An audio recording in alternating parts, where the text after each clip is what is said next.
Plus de 1000 étudiants en médecine pourraient voir leur diplomation être retardée. La Fédération des médecins spécialistes du Québec a cessé son enseignement depuis lundi. 90 des stages des étudiants de 3e et 4e année sont donc en arrêt. On est bien sûr inquiet parce que les cohortes n'arriveront pas. Les recteurs des universités de Montréal, de Sherbrooke, des universités Laval et McGill ont conjointement écrit au ministre de la Santé et de l'Enseignement supérieur parce qu'ils considèrent que les étudiants sont pris en otage. Selon eux, si les stages ne reprennent pas d'ici mardi, les étudiants encaisseront un retard important dans leur parcours académique. La FMSQ, elle, se défend dans une déclaration écrite. On nous répond que les médecins comprennent les inquiétudes des étudiants, mais que la Fédération se bute à un ministre qui refuse la négociation.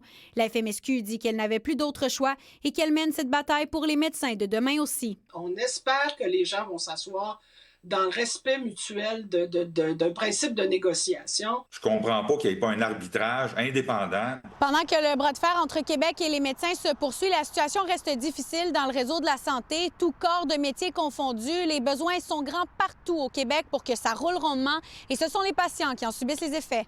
Même si je suis malade, je m'a guéri tout seul parce que je suis sûr que je vais mourir là-bas.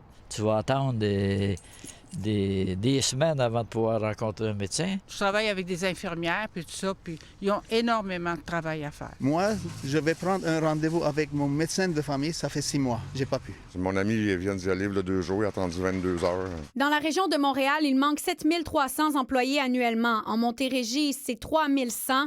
Dans la capitale nationale, 2300 employés additionnels seraient nécessaires. 1500 dans les Laurentides et en Mauricie, centre du Québec, et 1400 en Estrie. On a l'impression d'être pris pour des caves. On a coupé des milliers de postes, puis on nous dit qu'on manque de monde. Hey, ne nous prenez pas pour des épais. Réembauchez les milliers de personnes dont vous avez coupé les postes récemment. Des bras de plus seraient le bienvenu, surtout alors que l'hiver approche, que les urgences seront pleines et que les employés seront en congé pour les vacances des fêtes. Annick Berger, TVA Nouvelles, Montréal.